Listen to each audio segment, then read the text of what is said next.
નમસ્કાર. આજે છે ને ચાલો એક જરા ઊંધી વાત કરીએ. આપણે બધા સફળતા વિશે જે વિચારીએ છીએ એ જૂના વિચારોને થોડા પડકારીએ અને જીવનમાં સાચો સંતોષ કેવી રીતે મળે એનો એક નવો રસ્તો શોધીએ.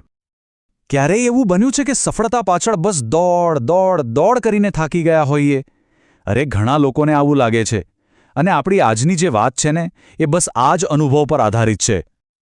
તો ચાલો વાર્તાના પહેલા ભાગથી શરૂ કરીએ. આ ભાગમાં આપણે રોહનના સંઘર્ષને સમજવાની કોશિશ કરીશું.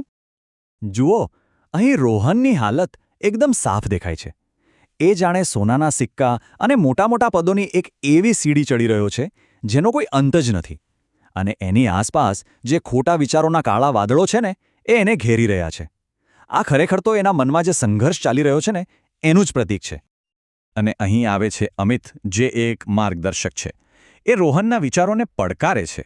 અમિત એને સમજાવે છે કે ભાઈ, આ જે ખુશીને મેળવવા માટેનો સંઘર્ષ છે ને એ જ તો દુઃખનું અસલી કારણ છે. એટલે કે સમસ્યા મહેનત કરવામાં નથી, પણ એ મહેનત ખોટી દિશામાં થઈ રહી છે એમાં છે. સારું, તો ચાલો હવે આગળ વધીએ. હવે આપણે આખી વાતના મૂળમાં જઈશું, એક એવી જગ્યાએ જ્યાં સફળતાનો આખો અર્થ જ બદલાઈ જવાનો છે.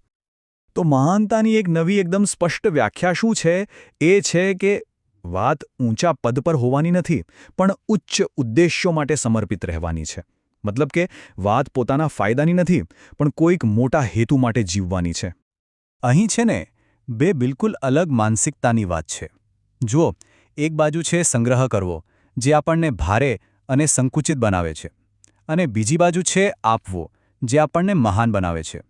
સાચી સુરક્ષા તિજોરીમાં નથી હોતી. સાચી સુરક્ષા તો નિસ્વાર્થ સેવામાં છે.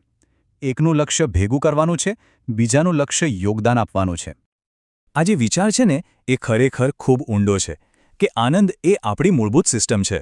મતલબ કે ખુશી કોઈ એવી વસ્તુ નથી જેને આપણે મહેનત કરીને મેળવવાની છે. ના, એ તો આપણી અંદર પહેલેથી જ છે. બસ જ્યારે સ્વાર્થના વાદળો હટી જાય છે ને ત્યારે એ આપોઆપ પ્રગટ થાય છે. આનંદ આપણો મૂળભૂત સ્વભાવ છે, એને ક્યાંય શોધવા જવાની જરૂર નથી. તો ચાલો હવે એ દિવ્ય શબ્દો પર નજર કરીએ. એ શાશ્વત જ્ઞાનને સમજીએ, જે આ નવા વિચારને ટેકો પણ આપે છે અને ઊંડાણ પણ આપે છે. યુગ ઋષિ પંડિત શ્રી રામ શર્મા આચાર્યજી કહે છે, મહાનતાનું માપ એ છે કે તમે તમારા સમય અને પ્રભાવનો કેટલો હિસ્સો બીજાના ઉત્થાન માટે સમર્પિત કર્યો છે. કેટલો સ્પષ્ટ ઉપદેશ છે નહીં કે મહાનતાનું સાચું માપ સેવા છે. પદ કે સંપત્તિ નહીં, પણ બીજાના ભલા માટે આપણે કેટલા સમર્પિત છીએ એ જ ખરેખર મહત્વનું છે. અને એમનો બીજો એક બહુ શક્તિશાળી વિચાર છે, જે જ્ઞાન આપણને ઉદાર અને સેવાભાવી ન બનાવે તે મન પર માત્ર એક બોજ છે. વાસ્તવિક જીવન તે જ છે જે બીજાના કામમાં આવે. આ વાત પર બહુ ભાર મૂકવામાં આવ્યો છે કે સાચું જ્ઞાન તો એ જ છે જે બીજાના કામમાં આવે.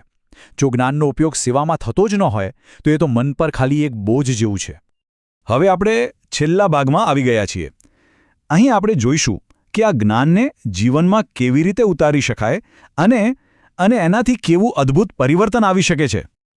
તો જુઓ રોહનનું પરિવર્તન. એ હવે પેલી સીડી ચઢવાનું બંધ કરી દે છે અને એ પોતે જ પ્રકાશનો એક તેજસ્વી ગોળો બની જાય છે, જે આસાનીથી જાણે કોઈ પ્રયત્ન વગર જ સુગંધ ફેલાવી રહ્યો છે. એ હવે કંઈ મેળવી નથી રહ્યો, પણ પોતાના સાચા સ્વભાવ પ્રમાણે બસ આપી રહ્યો છે. એ પોતે જ પ્રકાશનો સ્ત્રોત બની ગયો છે. તો ચાલો આખી વાતનો સારાંશ જોઈ લઈએ.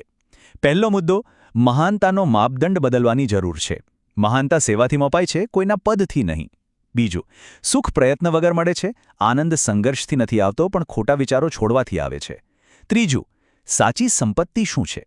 પોતાના સમય અને ક્ષમતાનો અમુક ભાગ સમાજને પાછો આપવો. અને છેલ્લે, વ્રત, સંગ્રહ કરવાની સંકુચિતતાને છોડીને સેવાની મહાનતાને પસંદ કરવી. અને અંતે એક સવાલ જે આપણને સૌને વિચારતા કરી મૂકે છે કે આપણી મહાનતાનું માપ શું છે? આ બધા વિચારોને આપણે આપણા જીવનમાં કેવી રીતે જોઈ શકીએ? આપણા માટે મહાનતાનું સાચું માપદંડ શું હોવું જોઈએ?